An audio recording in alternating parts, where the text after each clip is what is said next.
Hey, Seka, did you hear about Final Boss King? Oh, it's 5 o'clock in the morning. Why? 'Cause he's coming, and I need a guide. Oh, let me get coffee first. Suck it up, bitch. What's going on, guys? Sekapoko here, bringing you another 7 Deadly Sins Grand Cross video. For this, we're going to be doing a guide on Final Boss King, talking about all the teasers that they've released, and going over his boss battle in significant detail, so you guys understand how to do it and what to prepare for him going forward. So, guys, without further ado, let's go ahead and jump right into it.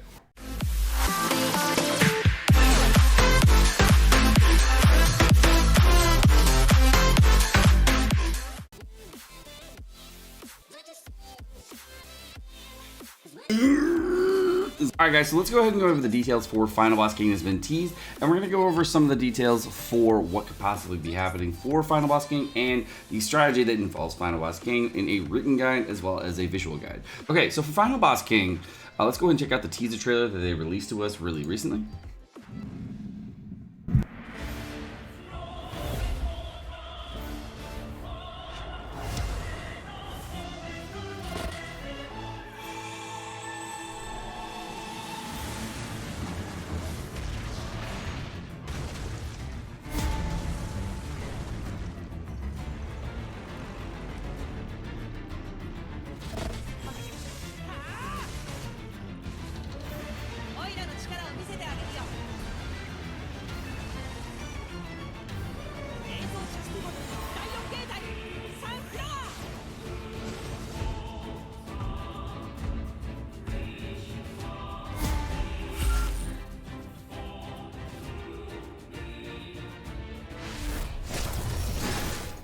Alright, so there's the trailer for Final Boss King over here. As you can see, Final Boss King, when he comes out, there are two different versions of him as they come out. The first version, as you can see on the first phase here, is going to be this version. And this version right here for Final Boss King is the first phase, and he's going to have two separate abilities in that phase. And then the second version of Final Boss King, after you kill him, he's actually going to come back out as this version. And we're going to see two different versions of him, and his ability sets change between the versions, and I'll be going and talking about them. Let's go over their patch notes and talk about them. Stuff on their patch notes: Final Boss Season 1 is going to be available. Final Boss Season 2, by the way, is Thur. Final Boss Season 3 is Merlin. Final Boss Season 4, I think, was the repeat of Thur and Merlin, Thur and King, and finally Season 5, I think, was Merlin. Meliodas and Liz, unless Season 4 was Meliodas Liz. Not really sure about that. He is speed attribute, which means he's going to be weak to HP attribute characters. He's immune to stun, petrify, and freeze. He's going to have ultimate gauge reduction skills are recommended, and Final Boss King gets stronger as his ultimate gauge builds up. Well, that's kind of true. You will not be able to use Final Boss King. You have to use any King character updated in 421 to 5:21 a.m. Thanks for that. It's 6:23 right now. Wow.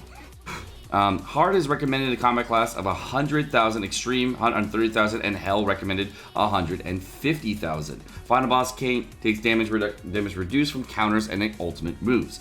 And you can exchange for exclusive Final Boss cosmetics. Down here, of course, we're going to have exchange for growth materials. There's going to be available. There is going to be 5-star Demon Chalices, 5-star Water of Life Chalices, 5-star, we have SSR chest, then we have Demon Horns, Awakening Stones, and Anvils available for growth materials.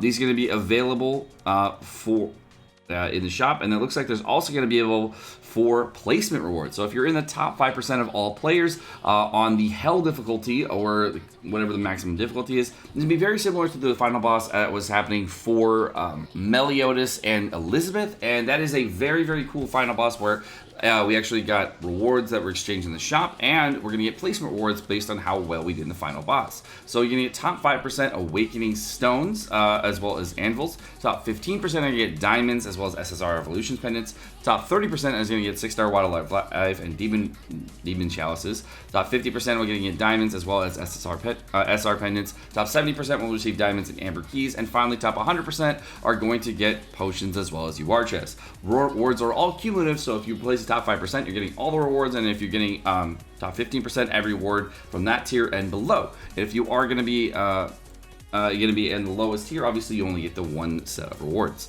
So, but that's basically it for Final Boss King and talking about him. Let's go over his boss details and talk about that and what you can do to prepare.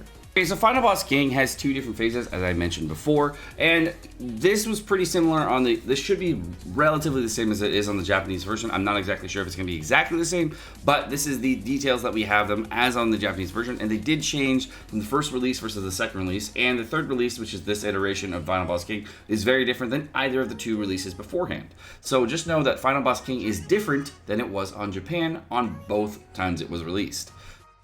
First off, we're going to go over the stats on the boss for Final Boss King. He is going to start with 9,283 attack, 10,070 defense, as well as 303,000 as HP at max HP. This is what he starts with. These are the two side mobs that are going to spawn with him.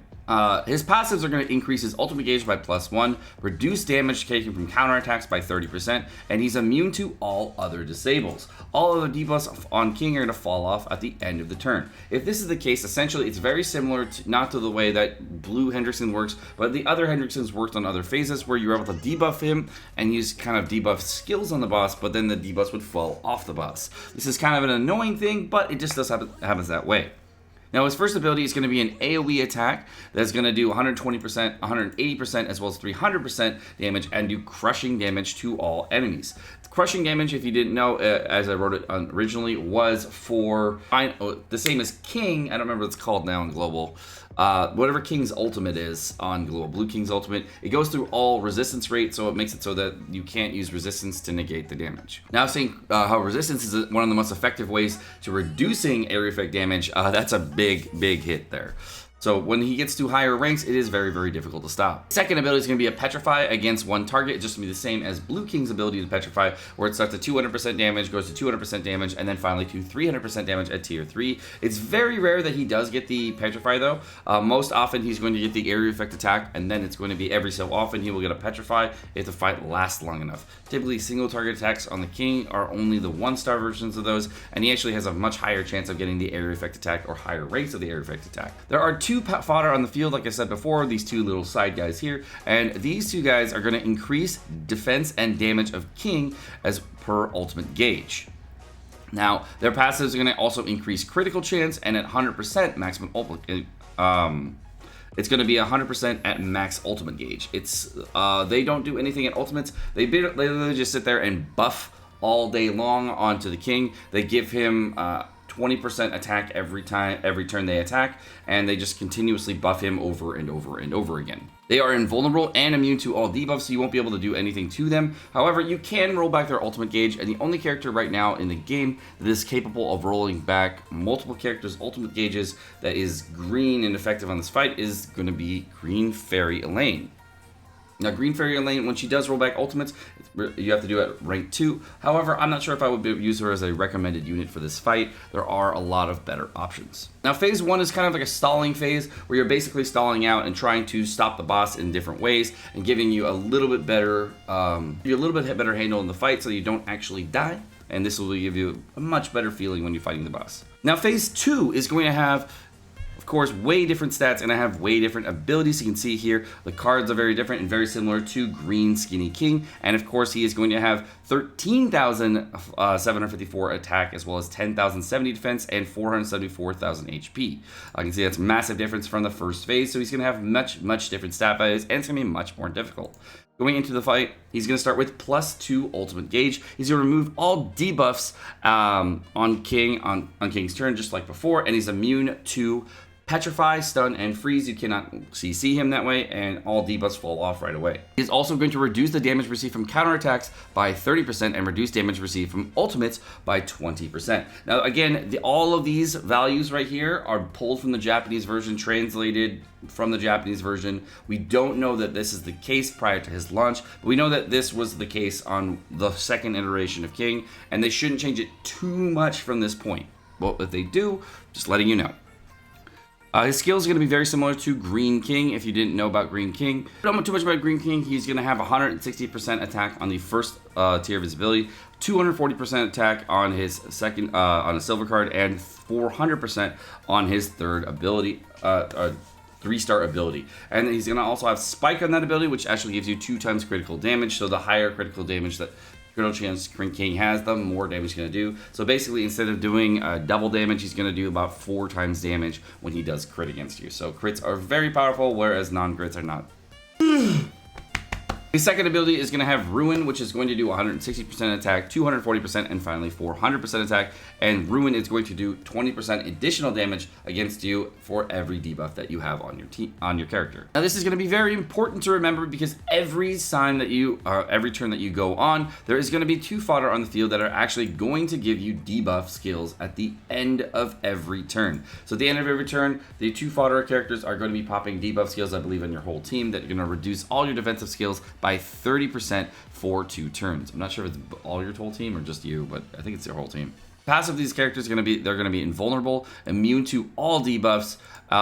For each ultimate gauge, critical chance is increased by 0.2, and critical damage is increased by 0.2 on the king. So if there is if you have 1 ultimate gauge on one of the fodder, that's going to be 0.2 critical damage. But they both start at +5 ultimate gauge. So that means that king at the start of the fight is going to have increased by, I think it's like 2x chance, or your additive 2x chance, or to whatever his base crit chance is, times 2. Whatever it like triples his crit chance basically at that point, yeah. And then triples his crit damage. It's essentially what it does. Yeah. So if you wanted to roll back the ultimates of the enemies on the sides, that will significantly lower his damage. So a good practice, if you did want to, and you wanted to last more than 1 turn on the final boss, is you could potentially use a Thur ultimate with a King Fate combo class on the initiation in order to just roll back all the ultimates on the final phase, so that you would nerf the Green King's damage, the final boss King damage significantly. You could potentially do that. I'm not saying it's what you should do, but you could do that. The strategy is very, very simple. On the first phase, you're stalling out for your ultimates, either building up critical chance with Jericho, building up damage, whatever you may do, and then full sending the boss. So the meta team on the second iteration of the game was going to be Green Escanor, Green Merlin, and one of the following is either Red SR Liz, Alioni, or Jillian as a sub as a backline unit, and you were always using a Thur with those teams. That's essentially what you would use every time if you were running those. If you wanted to run this with a different iteration, there was Green Valenti that was available on the second time, Red Thur, Green Jericho to even run 2 different DPS units on the same team.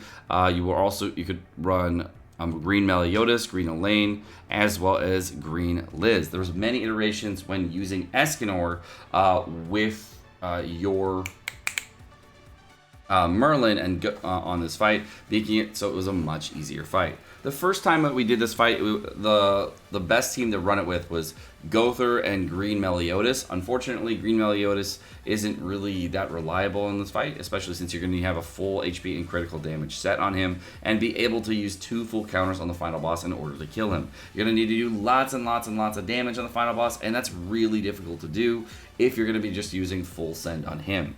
I personally don't recommend this strategy. It's very RNG dependent, and not at all is it fun to do. So definitely, if you can get away from not using Green Meliodas, please stay away from that. It is a very annoying strategy.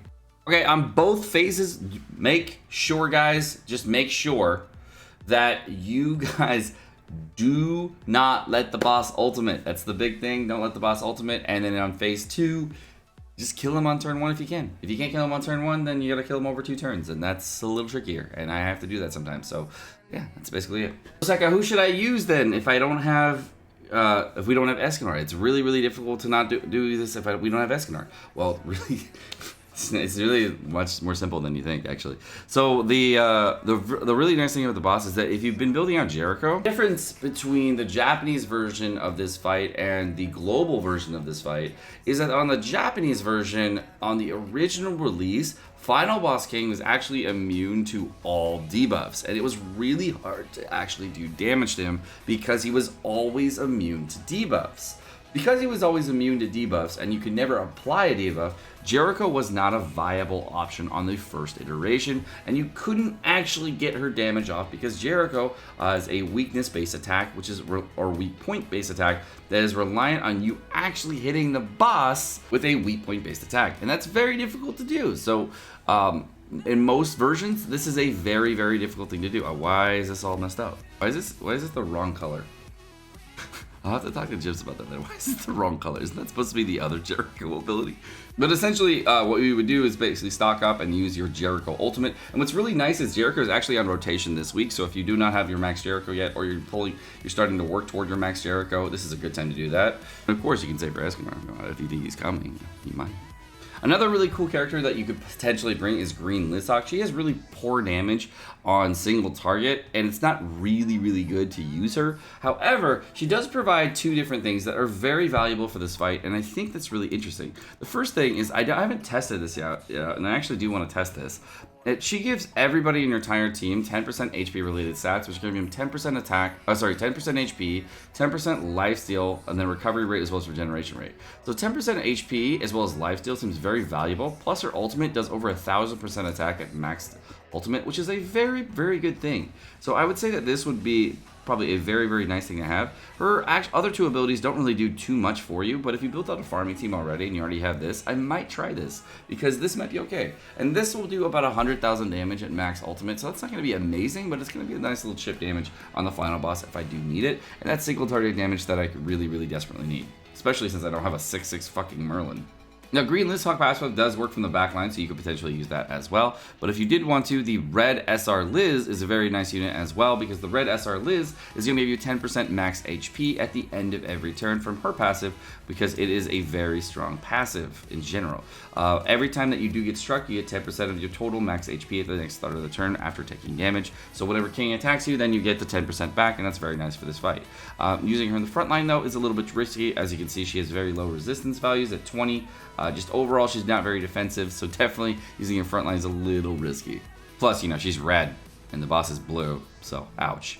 As far as blue characters that you could be using, you could try to use a blue Lizhawk if you did want to. Every debuff that is on your team is going to increase your HP on your team, so that may help you out in this fight, because you get a lot of debuffs in the second phase, and you can cleanse them off to get resistance stacks. But I'm not sure if I would recommend that, because you can't really use Lizhawk's all passive to stop the ultimate for King. The main thing for King is that if he gets his ultimate off, you're dead. As far as other blue characters go, as you can see, there's not a lot of single target blue damage characters besides Slater, and since the boss starts at more than one ultimate gauge at the start of the fight, that's why I told people focusing on Slater is not really super helpful, because it doesn't really help you in any other content, because there's many sets of content where the bosses will start with multiple ultimate gauge, and Slater's ultimate passives rely on ultimate gauge. Other than that, there aren't really other SSR characters in blue that really help you out in this fight. You could potentially try a blue SSR Bond as far as the DPS units goes, but he would have to do massive amounts of damage on the final phase to even be worth it. So as of right now, the most worth DPS character that I can think of is going to be Jericho. If they do introduce Escanor, that would be really great. And seeing how we're doing a lot of blue stones right now, we may be able to get well over 160,000 combat class before the fight even gets here, because of the amount of blue stones that we're getting. So I'm hoping that's going to be the case, and we're going to have a lot easier time than we think. So in conclusion, my team is probably going to test this out. It's going to be Jericho, Green Merlin, Red Thur, and my backline unit's probably going to be Red SR Liz. So I'm going to work on those units like today and tomorrow, get those guys built out, and then just work forward. The nice thing is that if I actually work on these units, and it turns out to be not necessary, the only unit that I'm really going to lose out on building out would be Red Liz, because I've already built out the other units, so it doesn't really hurt me to use this team. If you haven't built out this team yet, I don't know if I'd recommend building it out right now. However, Jericho is the best guild boss unit, so there's no really negative there. Merlin's an amazing unit, so there's no negative there. Thur, best unit in the game, no negative there. And the final unit, which is Red SR Liz, I mean, that's the only negative that you could potentially even see. And I don't even know if I would consider that a negative, because, you know, it's a really decent unit for this fight in general, no matter what you do. Alright guys, my name's Sekapoko. Thank you so much for watching. Hope you guys enjoyed this video. If you guys did enjoy the video, of course, like and subscribe, all the fun stuff. And you guys have a great rest of your day. Peace.